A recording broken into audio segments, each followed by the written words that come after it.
to How Humans Heal. I'm Dr. Donnie Wilson, and I'm looking forward to introducing you to Laura Lang-Ree today. She is a patient advocate. She's a professional educator for over 30 years, and she's an author of a book to empower patients who are in the process of supporting their child through cancer treatment. It's called the Cancer Parents Handbook, What Your Oncologist Doesn't Have Time to Tell You. Thank you so much for joining us today, Laura. Oh, thanks for having me. I'm so excited.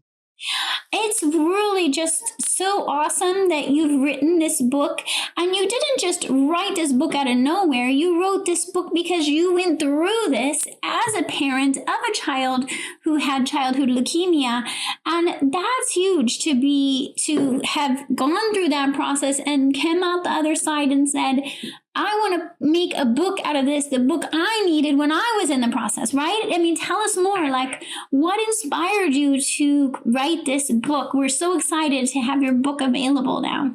Oh, thank you. I think it was from a lack of knowledge and a deep, deep frustration when I was going through the process. And I think part of that perhaps is because I'm an educator by profession. So I'm always looking for answers and always digging into research about what's happening. But it's really profound when your child is diagnosed with cancer. I've had certainly friends and family with diagnoses of different kinds of trauma, but there's something about when your child goes through something, when you're the person who has to take care of them. And pretty early on in the process, I realized that there's a huge gap between the medical side of treatment and the whole rest of the story. And I think the first thing that probably happened to us was that very early on, probably the day after she was diagnosed, which was actually 27 years ago today. So really? This is very full circle. Wow. Was that I was standing, I know where my oncologist was, and he said to me, well, it's okay. She's probably 85% chance of survival, which all I could hear was she had a 15% chance of dying. So what I impart to parents that I'm educating is that your medical team is phenomenal, and they are so gifted at curing cancer. Back when we first had diagnosis in the 50s and the 60s, the 70s, children were dying mostly were dying. There was maybe a 20% chance of survival. When they figured out how to put it in the cerebral spinal fluid, that changed the statistics greatly. So there's this massive amount of work that our oncologists, nurse practitioners, researchers have done in the cancer world, but they're the medical side of it. And it was very clear to me that, oh, so she has a 15% chance of dying? That's up to me. And there was nobody there to tell me, what does that mean? What can I do? What can't I do? What can I advocate for? What can I demand? What is my job as the parent of this kid with a life-threatening disease to do? And then there's the other part of the story, which I'm sure we'll get to eventually, is what about me? And how do I withstand that? Because all of us go through different kinds of traumas in our life, be they medical or not. And sustaining that through the long haul, the marathon that is whatever it is you're going through as a person is key.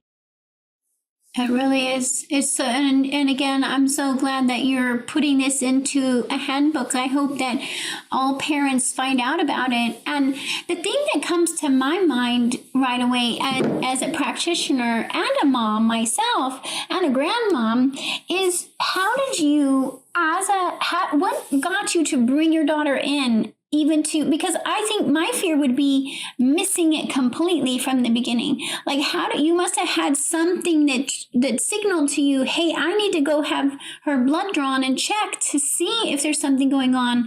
And that's what kind of started you down this path, right? Because that's when they identified it. But what is it? Was there something that kind of said to you, hey, I need to, because I think parents' greatest fear is that their child might get cancer. I think it is. And it's a hard thing to wrap your head around. And then when it happens to you, it's quite shocking. So I don't like to scare parents, but there was really nothing amazing going on with her health. I just knew she wasn't right. She was a bit pale. I knew she wasn't as spazzy as usual. She was the kind of kid who always loved to run on the playground, and she wanted to be held. She wanted to just sit down. She was in a very happy mood. Nothing beyond that, but I knew something wasn't right. So I asked her, she was just 3.5. I said, where do you feel it? where do you not feel right? And she rubbed her little torso and said, everywhere. So I still get chills to this day with that. And I took that to our doctor, who really just said, no, we don't need to do anything. And I said, no, we are.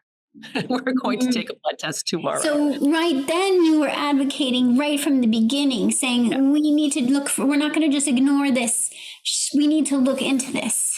And advocacy is a huge, this book. It's my aim is to empower parents of kids in any kind of medical, or parents of kids with any kind of medical trauma. Certainly this focuses around cancer because that was my journey, that advocacy piece for your child's health and that advocacy piece for yours is really fundamental. And yeah, I think some of us are wired to be advocates and some of us aren't.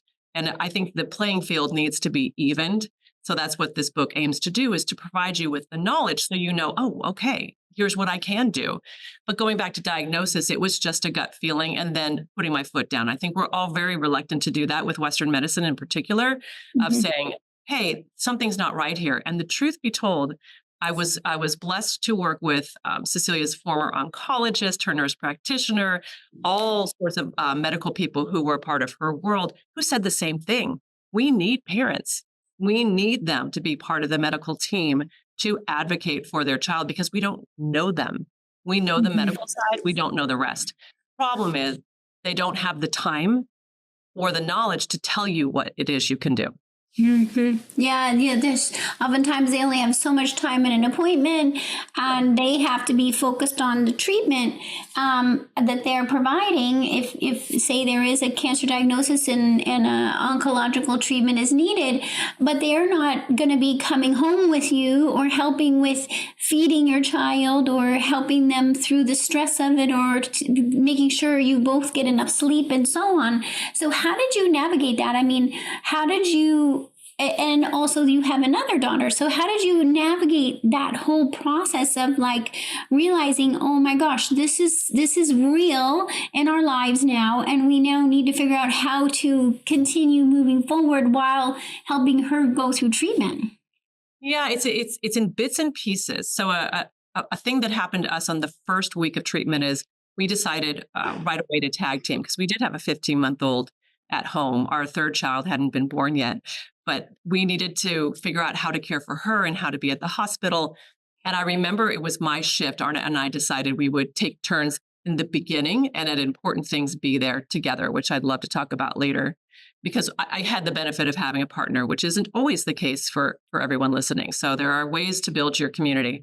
So I was there by myself. And this woman came up to me with a baby in the front pack and a kid in the stroller. And she said, you look like you need help.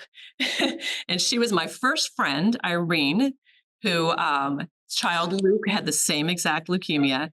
And within short order, the kids were running on the floor playing and goofing around. And she said, give me your email, and proceeded to send me a list of, here's what you can expect the first month. Here's what it feels like. Here's what it looks like. Here's what you should ask for. Here's what this drug feels like. This whole plethora of information that was very to our cancer and to our any experience when your child has to be in a hospital for a long, long time. Pivotal moment of empowering me to go, oh, I have options. No one even told me I had options. And that was a key point in all of this. And I would say the second piece that happened that kicked off this advocacy and this push towards figuring out what's my job, what's my role with mental health, physical health, food, all of it, was in that same comment when I think our oncologist, who was amazing, was trying to pump me up like, isn't that great? She has an 85% chance of survival, which if I had a friend who said they had an 85% survival of breast cancer, I might think that was okay. But I can assure you when it's your child, it's just not enough. Yeah, you 100%. Yeah.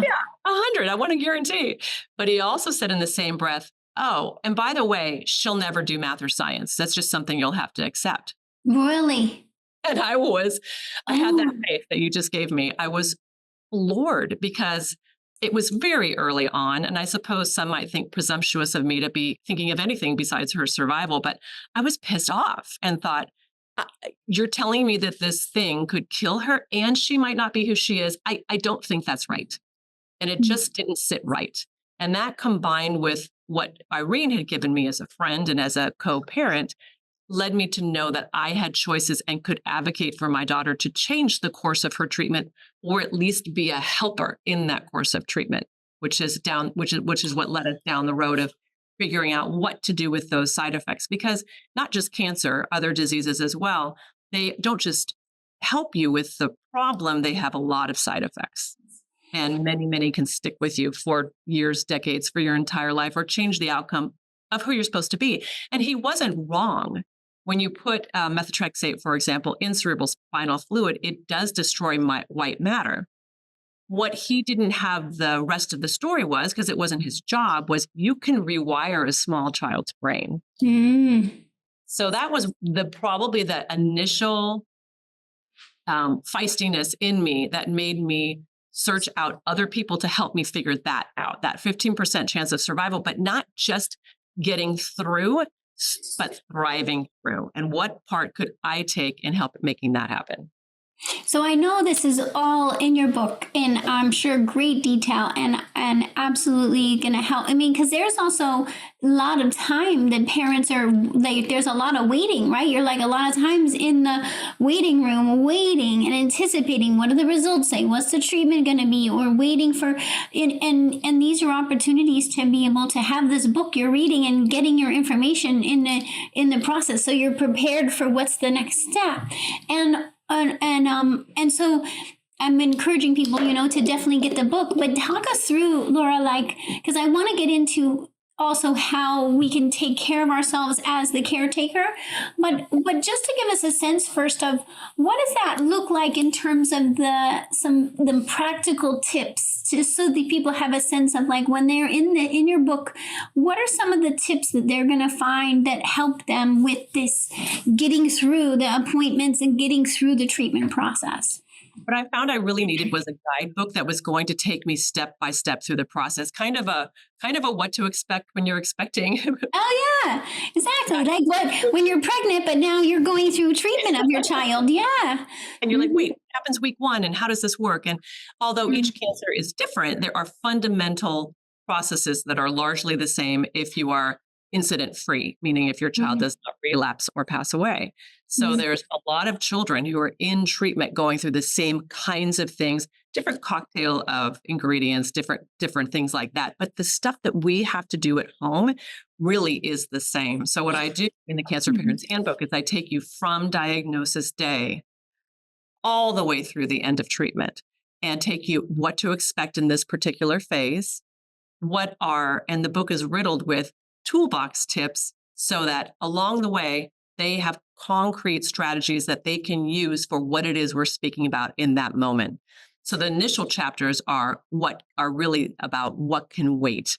What do you need to focus on right now and what can wait? Because the question I get all the time is, my child was just diagnosed. What do I do? How do I do this? And you think you need to do it all right now and solve all the problems? Or how to prioritize, right? How to prioritize, because this is a marathon. Cancer treatments are months or years long. Then we go into how do you create your new normal in your family? What does that look like? How do you live with cancer? Cancer in children is not typically something where you take the medicine, you're cured, you say goodbye, and off you go. It is a long process. And plus, I think something that's underrated is what happens to us when we are done with a trauma. I think that's when I first met you. There is a lot that happens to your body when you finish the trauma. I then take parents through, what is it going to be like when you stay at the hospital? What to expect, what you can ask for, how do you make friends with the doctors and nurses? I craft a chapter about the hospital party, which tells parents how to create some fun in your child's life, even in these dark times. I have specific chapters for both the parent and the child on body and soul, with tips and tricks for how you can fortify your body and soul as a caregiver, and for the child, how you can help them process the chemo out of their body while it does its job, because you don't want it to stick around. You want to have tips and of how you can use it, get rid of it, and be done. We also talk about nutrition, and we talk about exercise. We talk about, people's lack of faith or people who have faith. How do you handle that? A big component of the book that is established early on and repeated is, how do you ask for help? very isolating diagnosis. And that concept of how do you get help and get the kind of help that you need to make this sustainable is really key. I think that's such a good point, because sometimes when you get a diagnosis, first of all, it's so shocking, and then it's overwhelming because you're trying to take in all of these different decisions. Like, these are life and death decisions you feel like you have in your hands, and at that point, sometimes the stress of it kind of paralyzes us, and we then don't even know how to communicate with other people. And sometimes it's hard for other people to know how to communicate with someone who they know is dealing with cancer. So to be able to just address that and open that up and say, this is the opportunity. If you've never asked for help before, this is your chance to learn how to ask for help, especially even from family and loved ones and even people you don't know. Like, you just met this woman right in the doctor's office, and already you didn't even have to ask her for help. She started just giving you help, and it just breaks that barrier, right? That help is just like, let the help just come in and let it soak in, and so you can start to use it, versus that, that stress response is to isolate ourselves. And so we have to kind of work against that, would you say? Gosh, that's such a great point I hadn't thought about. But when I think about your book, Master Your Stress, like, that's exactly it. You become paralyzed. And even those of us who think we're pretty powerful, women, I'm going to say women because I am right now, but whomever, whatever gender you are, you just are paralyzed. So it's not that you just can't anymore. You can't take on more. So in the book, I'm very specific about what to ask for. And I took not only my own advice and things that worked for me, and because I became that friend for myself, I became Irene, who had come to help me for other people. But I collaborated in these last years writing the book with current cancer patients to see, okay, what are your hot tips for what you have to ask for in terms of help?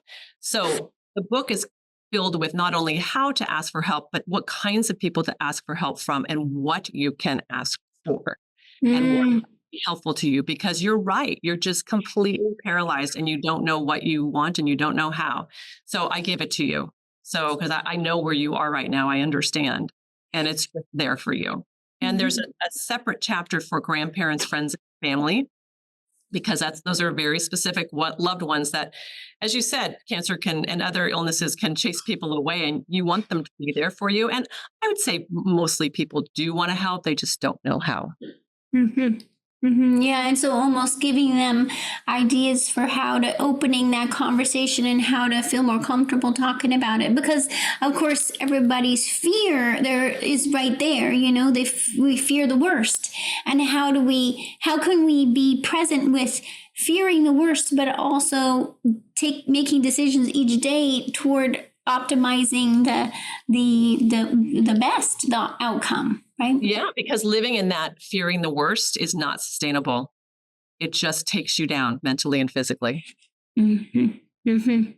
And I love how you're mentioning how to create the fun, because sometimes I think as parents we might feel guilty, like, oh, we're just trying to make something fun, when really it's a stressful time for the child. We almost feel like, oh, is this gonna feel like a disconnect to them? But I love that you're saying that actually helps the children through this process to be able to show up in a playful way in the process of treating something like cancer.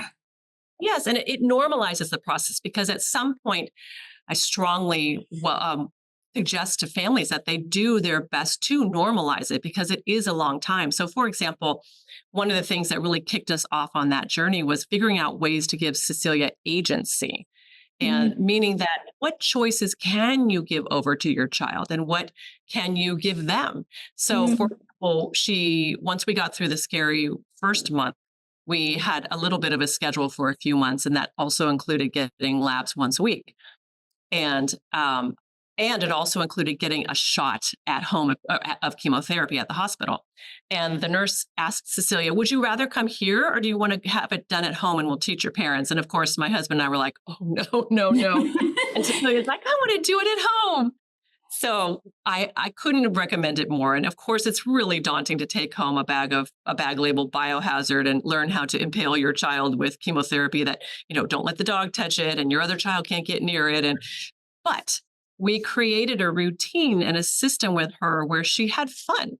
So on her lab days, I would pile the kids into the bike trailer with books and their favorite snacks. And we'd go around the neighborhood and then just end up at the labs where she decided, because she got to know the phlebotomist, what leg she wanted to sit on of me.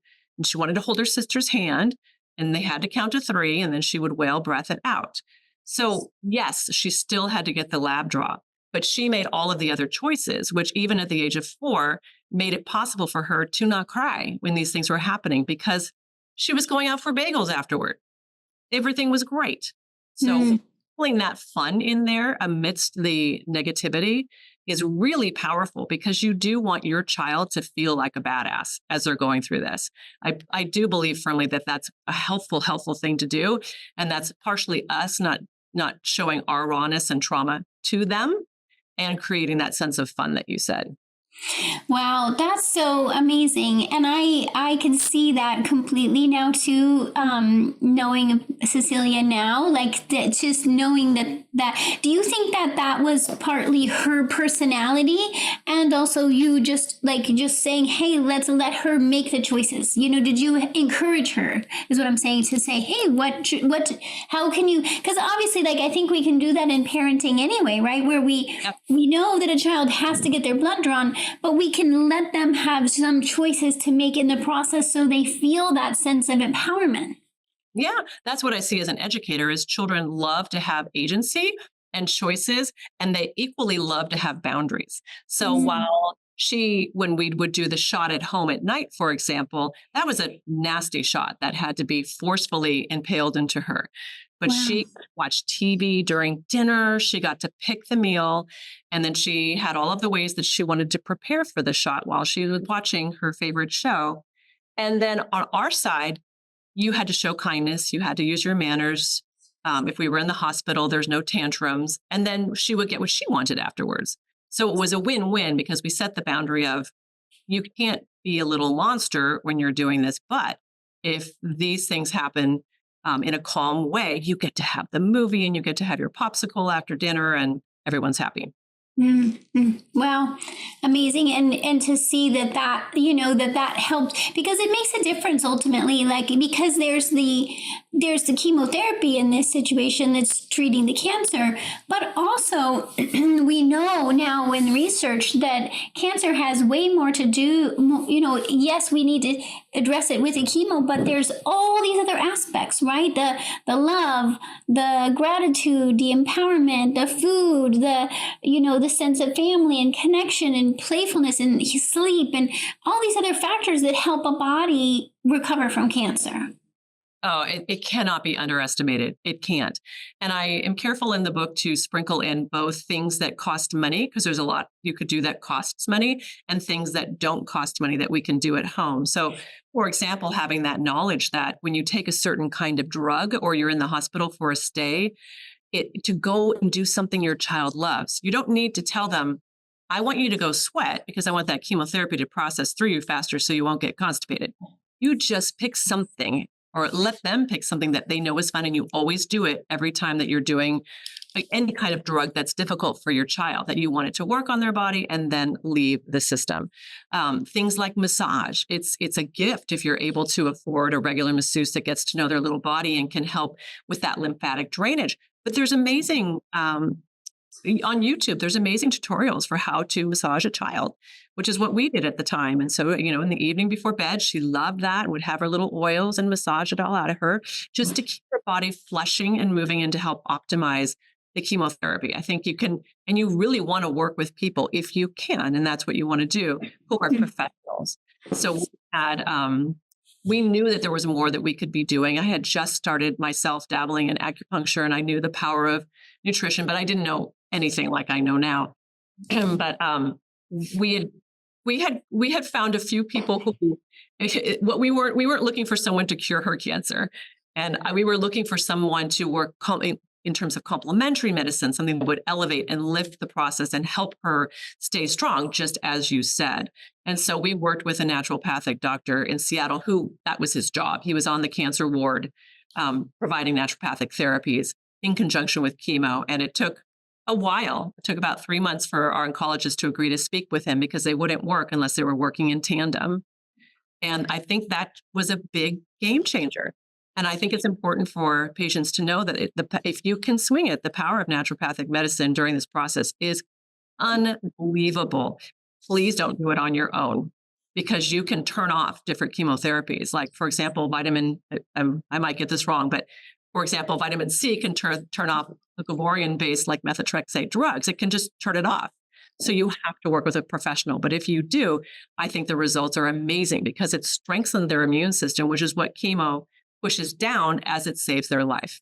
Having optimal cortisol and adrenaline levels is essential for health and longevity, and yet the stress in the present and in the past can affect our cortisol and adrenaline levels, causing them to be too high or too low.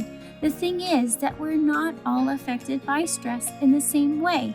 So over the past 2 decades, I've been researching and discovering how to help my patients recover from stress. And I've identified the 5 stress types, which are the 5 common patterns of disruption in cortisol and adrenaline levels. The reason why this is so important is because the treatment is different.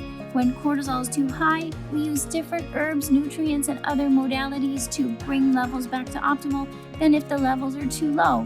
So that's why I, through research, developed the stress type quiz, which allows you in under 2 minutes to discover what likely your cortisol and adrenaline levels are, so then you can make decisions about which herbs, nutrients, and other healing activities to choose to help optimize your cortisol and adrenaline again and improve your health now and into the future. Just go to stresstypequiz.com where you can take the quiz and take it from there. Yeah, a lot of times people assume that it's like you're having to choose between a standard medical or conventional medical approach and chemo or some other natural approach. And the fact is there is a way to not only use them together, but you're right. There's very specialized training in terms of naturopathic doctors and integrative other types of practitioners who focus on how do we really look at all the research and know which nutrients and herbs we can use at different times in the treatment. Sometimes it's a matter of the day of the week, the day before and after treatment versus the other days. And so it's that detailed that you're going to want to have, as you're saying, an expert guiding you, but then you get the benefit of those additional nutrients and herbs. And oftentimes there's nutrients and herbs that actually enhance the effect of the chemotherapy, or prevent nutrient deficiencies or prevent side effects. Yep. And so I see that a lot when I work with patients who have a cancer diagnosis, and I can come in as a naturopathic doctor and clinical nutritionist and say, let's do these things that are nutrients and herbal based, or even homeopathy or nutrition or mind-body medicine that can help to enhance whatever treatment you're needing to go through, so that you don't have to choose either or, but you can get the best of both worlds. I'm so glad that you knew that and you found a way for that, and that was even 27 years ago. I know. And I think that was a big key. If you can think back to the story I told you about our oncologist saying she'll never do math or science. I know that work with alternative medicine, if you will, or complementary medicine, the things that we would do from massage to sweating to eating really good food and working with the naturopath were key to her being able to rewire her brain. I, in my advocacy spirit, after he told me that, I stewed on that for a very long time, and I decided that was BS. And so I happened to find the head researcher of her protocol, and I called him.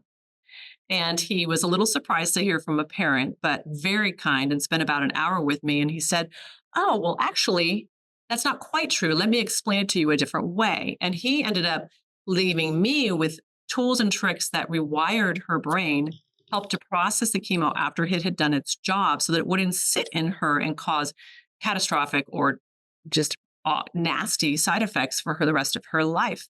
And they worked. So she didn't have neuropathy. She didn't have eye issues or ear issues because of the other things. That 15% I talked about in the beginning that we owned, I truly believe that that's what it did. And then she ended up getting a master's degree and a bachelor's degree in math and science. So so you're like, not only did we prevent that, we might have even enhanced it. So I don't want parents to feel like it's a death sentence for how their child could have been, because it's not. You have options, and there are things that you can do. I think the trick is that we all have to think about big diagnoses like these as not something you get through and then manage it, but start to have that survivor mentality from the beginning, because that's while you're going through treatment is when you can start to make changes to your body, to your metabolism, to your brain, and if it's a child, to your child's rewiring. So even That's though it's such a good point. yeah, but it's terrifying because you think, oh, I can't think that my kid's going to survive. Why do I get that benefit? But you have to, because there's things that you can do right now to make it so much better. It really, and I love that you took that message of the 85 and 15% and you said, okay, my doctor's handling the 85% with this treatment. I'm going to handle the other 15% and I'm going to take action starting now. Like you're saying, a lot of times people think, oh, I just have to get through this cancer treatment and then change my diet or then do something different. And you're right. It's way more effective to start immediately and just be like, how can, and would you say that it ended up spilling over to your whole house? Like, it's not just the child that's receiving these changes, it's your whole family and your whole household, right?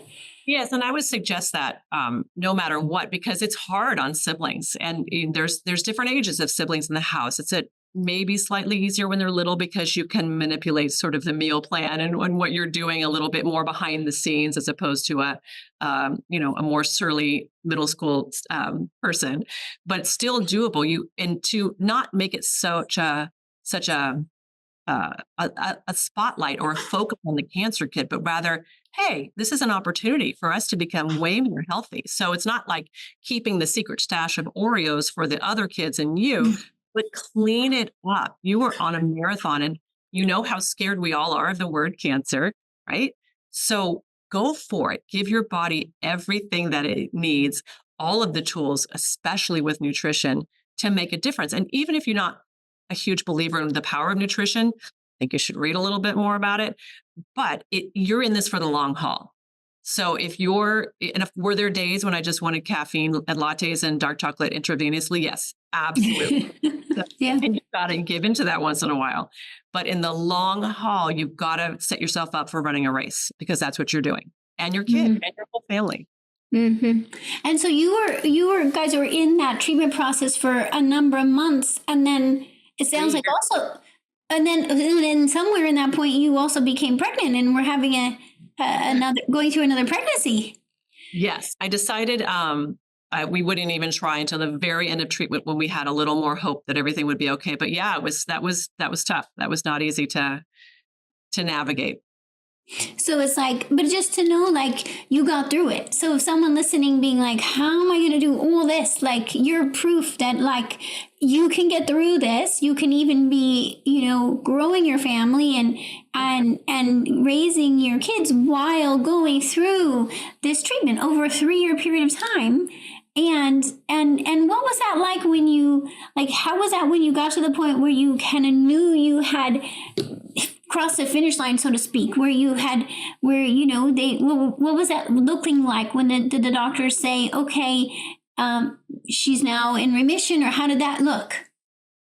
Yeah, it's a tricky one with childhood cancers because they give them a ton of chemo in the first months, this in typical protocols, not everyone, to put them into remission, and then they pull back a little bit to keep it in remission for the next 2.5, 3 years, or whatever the particular treatment is.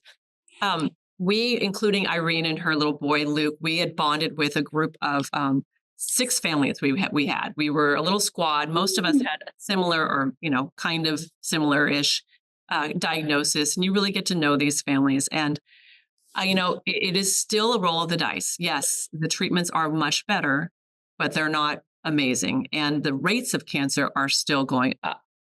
And in our little squad, we bore witness to that when 3 of them died. 2 of them relapsed, repeated treatment, relapsed again, had successful bone marrow transplants, but just a lifetime of side effects. Really tough haul. And so we never actually had that feeling like that maybe was part of my hustle in this. I never felt like I had that relaxing moment. And when I speak to parents today, that still seems to be the case. You would love to, but you know too much about the reality of people relapsing on their last day of treatment, which is something that happened to one of our friends. So towards the end, I happen to be Methodist, but whatever you believe in or don't believe in really can work for you. And I was spiraling about the what ifs because we were close to the end and she was doing great. And so we went to our pastor and I just sort of, we both sort of spewed our fears. And she paused for a minute wisely and she said, have you ever considered that she's the hope? And I had not. And that really changed everything. And I think that's a big piece of this too, is the mental health aspect. What we choose to say to ourselves as we go through trauma and go through terrible times is so key. And it is a practice. It's not as though you get good at this and you get trained at this and it's all better. It's something that I learned back then and I still practice today. And I still, when things come up and I need to change that voice in my head and that narrative, or maybe give Dr. Donnie a call, check in, it's still a practice, but you can grow so deeply by focusing on actually right now, what is happening. And in that moment with the pastor was like, she's in maintenance. She's doing great. She looks super healthy. That's it. That's the story. So I think a fundamental thing for any parent going through a trauma is to surrender to your situation. Meaning, and it took me a long time to understand that surrendering is not passive, it's super active. But you have to acknowledge the thing. So the thing for me, my kid had cancer. My kid has cancer at the time. That's a fact. The more that I resist that and fight that mentally, and it shows up in my body physically, the worse I'm going to be. So I accept it. Yeah, okay. She has cancer. And I surrender to it. Yep, she has cancer. I accept it. Now I have space in my brain and my body to go, what's next? So what can I do? Yeah, you can go into problem solving. You can go into action because you're not stuck in that state of fear. That seems to be something we're coming back to. And I love this opportunity to shift into how you took care of yourself as the caretaker, right? And it's so common that is well established in the research that if the caretaker is not taking care of themselves, then they become susceptible to health issues. And then you're not able to take care of a child well. So how do we, again, like this is part of it, the mindset, and not letting that fear paralyze you, but and sometimes it may be reaching out to if it's some, faith-based support or other forms of counseling and therapy or practitioners, and I love that it sounds like you created a community of families to be there for each other as well. Like that wasn't something that was just self-initiated, that group of 6 families, huh? Like that community and connection makes a difference. Yeah, and helping each other and being there for each other and supporting one another through all of the things. None of us had any idea that there would be so many struggles, but to be there for each other is so fundamental as a part of taking care of yourself too. And I think that's what you said is so key. And it took a couple of years of writing before I realized, really all we want as a parent is to take care of our kid or our grandkid. We want them to survive. That's the goal. That's all we want to have happen. So let that help you shift your mindset about taking care of your body and soul, because if you're tanked out, tapped out, stressed out, you can't take care of them like you want to. You just simply cannot do it. So I look at this in two different categories. I call it body and soul. And body is more obvious, but I give specific tools and techniques that have been known to help support your neurotransmitters, have been known to help calm the stressors. And again, some are costly and some are not, but they include therapy. And you can get that kind of therapy for free through your social worker at your hospital, or perhaps with a cancer group doing it that way, or have your own therapist to walk through it. But that kind of regular check-in with somebody, and if you're in a partnership, being able to hash out what's not working and what is working is super key. There is meditation, which I can't recommend enough in terms of clearing the clutter and finding that time. I'm going to start, though, with I think the most important thing, and that is finding the way to carve out some personal time for yourself to do whatever it is that you want to do, be it the therapy or the meditation or the workout or the whatever. Figuring it out with your chosen family, if you're alone, or with your partner is super key, because if you guys are constantly buzzing around each other, you're not going to get any time off. And it can tend to be the female or the person who's the primary caregiver at home who takes on more than they should. Mm-hmm. And this job cannot be handled by one person. It needs to be shared in many different ways.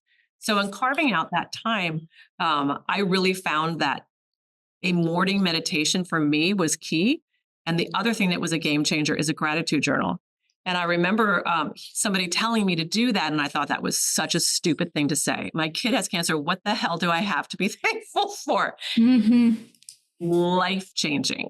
So if listeners out there have not tried that in the evenings before you go to bed, where you really in the beginning kind of force yourself to look at what are the small things that really were great about this day.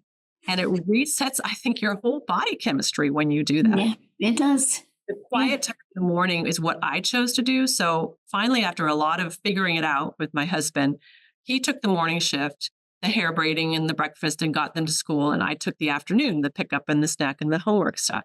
So each of us knew we'd have designated time to do with it as we will. For me, that morning meditation time was pivotal. I would find a quiet place. I'd have some kind of reading that was inspirational to me, it meant something to me, really maybe 10 minutes at the most. I know other people meditate in the morning. Maybe they do a yoga or a workout, whatever it is for you. It's very personal. But I knew it was mine. And I knew my kids, was it tricky in the beginning where there were little noses pressed against the window, like, is Mama coming back? Mm-hmm. But if you have a plan with your partner or your found family, carving out that space to then do whatever it is, the meditation, the therapy, the workout, the, making an epic meal plan for the week, then you can do it because you have created the space and you've set boundaries. For those people who don't have a partner in the house, remember that people really, really want to help. And so something in the help chapters that I recommend frequently is ask those people, that maybe it's that neighbor who's always asking for something to do, to come over between 4 and 5 every day or twice a week or once a week, so that that is your carved out time to refill your tank. I think that's one of the things I didn't do as well as I could have. I did it to some extent, but I also saw at the end of treatment, which we were talking about earlier, how much you really take, because it's done, but it's not done because you have to wait a year. And are they going to relapse and are they not? So filling that tank up from the beginning of this process is something I'm super passionate about and empowering parents to do from the get-go, because it isn't sustainable. And we are frozen in paralysis with our stress. So I want to be that voice in these chapters saying, okay, here's the deep breath. Here's what you need to do to help take care of your body and soul so that you can be there for your child during and after. Mm-hmm. Yeah, because that's the thing. A lot of times people, get through the treatment and then it's like you feel lost. What is this? What is the life after cancer treatment? And sort of already being able to create that and anticipate that and then, live into that. Like to know that there is still that unknown and anticipation, and how do we keep taking steps forward even though there's this little bit of unknown and possibility there, right? That's so smart, because I don't think you want to be in denial about that. It really doesn't end and you suddenly feel like tap dancing. It doesn't work like that. And I think that's true of many things like a cancer diagnosis, and to have that awareness and acceptance and surrender to it and have some practices already in place that you can maybe lean into even more because you theoretically have more time. It's pretty cool. Mm-hmm. And then did you end up finding in that process? I mean, it sounds like you learned so much through her treatment that you still implement today. Oh, 100%. I think that the main thing that is possible to take away from this is a sense of resiliency and of knowing what you can advocate for your entire life, be it something you go through with your parents afterwards or some catastrophe. We had a landslide on our house, and it does give you it can give you a joyful perspective on what really doesn't matter anymore. But there's this resiliency in knowing that you're tough, but also for me, it was the knowing how to ask for help, because I most certainly tanked at the end. And that's when I found you. So that was a huge lesson that, look, this isn't right, how I'm looking and how I'm feeling. And I need help. And knowing that I could not just sit in my discomfort, but to research and find someone who could help me get out of that in a deeper way than I was doing. Oh, I'm so glad. I'm so glad to have been able to help in that way. And yeah, to see like, let's look at how this, acknowledging, okay, there's been this stress exposure and you were doing all these things to help yourself through it. And yet we still need to look at how has that stress had an impact so we can specifically help your body re-optimize and heal from it. So it doesn't have to have a tail of negative impact in your life or your future. It doesn't. And we had an experience pretty early on that made me realize that was a really easy way that could really happen quite easily. We went to a magnificent camp for kids with cancer, and we were going to the parent meeting, which I was thrilled about because there were people ahead of us and I wanted to learn. People had kids who were 10 years out of treatment, 5, 6, 3 months into treatment. And it was just the particular group of people at that day. And I'm aware of that, but they were a group filled with despair. And they were still living in their cancer years and still living in the trauma and still living in the health problems for themselves. Their child might have been cured and on their way to being healthy or healthy altogether, but they weren't.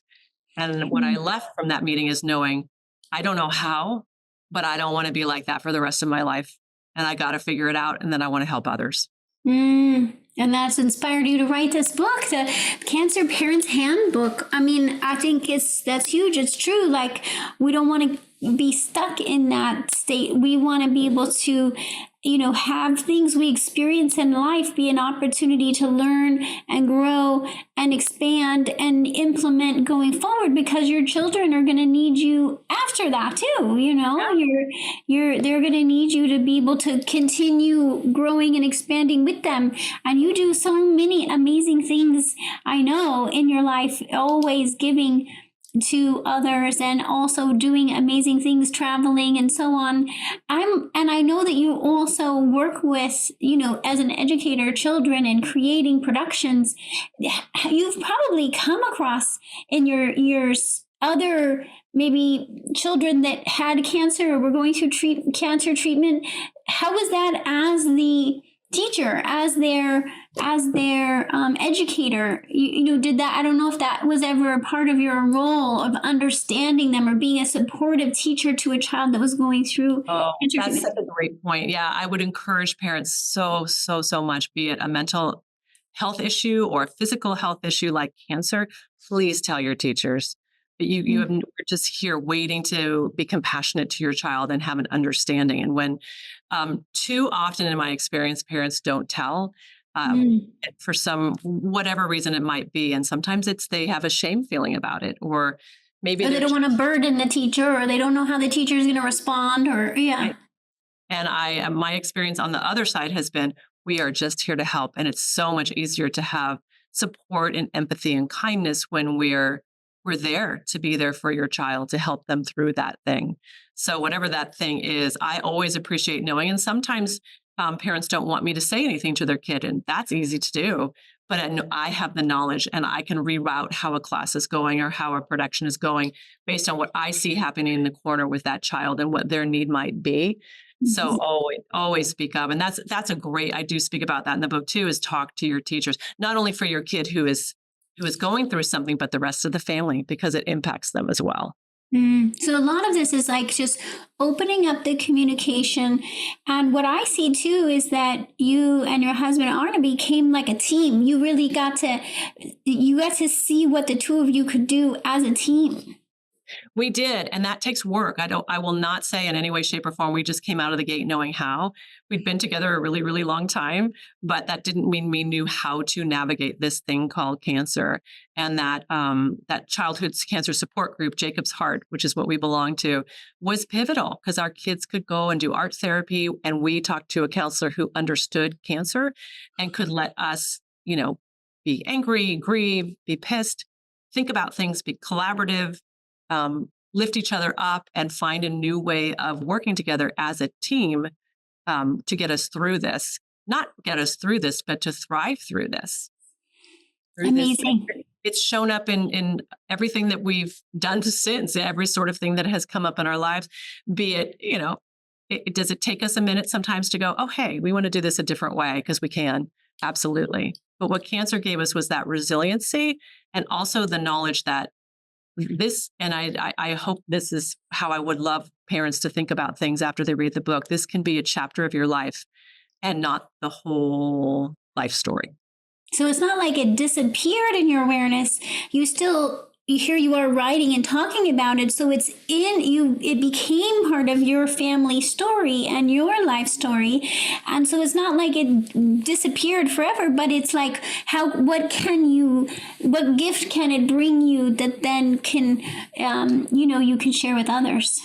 What gift can it bring you, and what gifts do you have that you could bring either back to the cancer community or something else?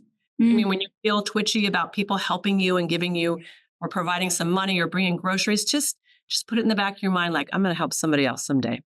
It's all good. Mm-hmm.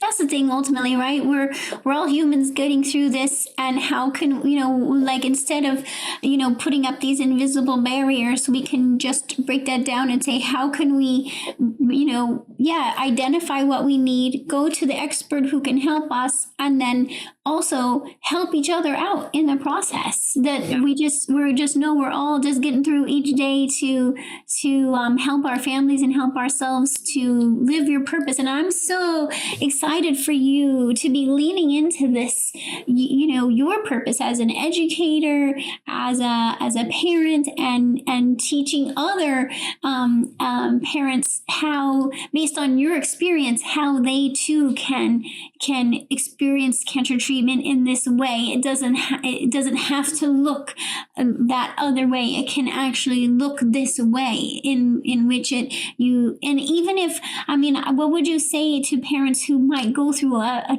loss of a child in the process? Yeah, that's Irene lost Luke. And though I have an entire chapter, it had to be devoted to bereavement and living with loss. And she was the perfect person, my first friend who taught me so much, to share her experience with losing Luke and how they made choices in his passing and how they wanted to go through that as a family, grieve as a family, and honor him. So that is what it's there for them. The book is not about the journey of relapse and bereavement, but it has to be there because we all think about it, and it's so important to talk about. Oh, and I'm so glad to be able to also honor his part of this story in the book, as well as Cecilia's, and her parents to see it as these are the realities of it, right? So it's not like just painting everything rosy. It's like, no, this is a real situation, and how do we navigate these very, very difficult situations as parents? That it's not like you're like, hey, I didn't ask for this, but I'm now in it. And like you said, you had to accept that reality in order to then figure out how you were going to navigate, even not knowing what the outcome was going to be.